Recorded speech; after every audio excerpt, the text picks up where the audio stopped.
our world ocean provides the air we breathe, about 50% of them. So from mangroves, from algae, that comes biodiversity yang sehat, yang beragam itu menyediakan berbagai jasa lingkungan, misalnya berperan dalam siklus udara kita, siklus air kita bicara secara umum ya, lautan dengan darat. Makasih anak-anak.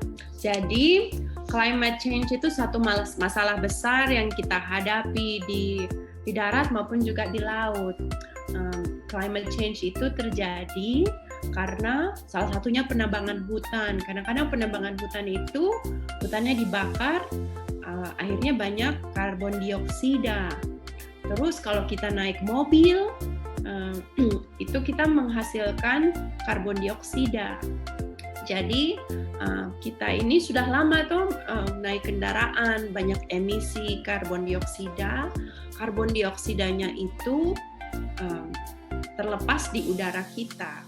Nah, di udara kita itu akhirnya menjadi efek rumah kaca dan akhirnya menjadi suhu bumi kita menjadi lebih panas.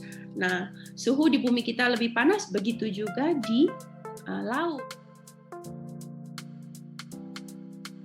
Kesehatan menurut WHO atau World Health Organization adalah kondisi fisik, kondisi mental, dan sosial seseorang yang lengkap dan bukan sekedar tidak adanya penyakit atau kelemahan.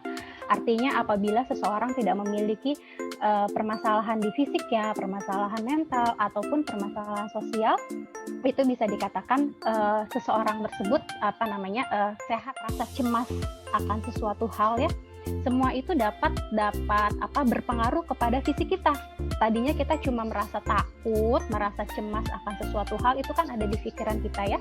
Tapi karena kita terlalu memikirkan hal tersebut, kita terlalu stres akan hal tersebut, itu bisa berpengaruh pada fisik juga. Misalnya kemudian jadi mual perutnya, atau mungkin jadi enek perutnya, atau mungkin bisa jadi sakit kepala juga. Tapi nih Nak, sayangnya di Indonesia sendiri nih, kesadaran akan kesehatan mental itu masih minim banget gitu. Kita tuh kadang-kadang masih terpengaruh masalah kayak tadi misalnya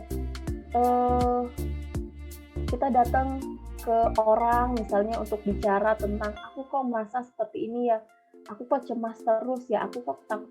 Kita tuh masih merasa takut nanti kalau aku dipikirnya punya gangguan mental misalnya gitu. Aku takut nih kalau misalnya aku datang ke psikolog nanti dipikirnya aku sakit misalnya kayak gitu. Enggak, tapi kita kadang-kadang memang butuh orang lain yang lebih expert, kayak tadi Bu Nana bilang, untuk bantu kita nih, karena mereka lebih tahu step-stepnya seperti apa gitu. Hari ini saya akan coba providing insights mengenai Sustainable Development Goals number 11, make cities and human settlement inclusive, safe, resilient, and sustainable.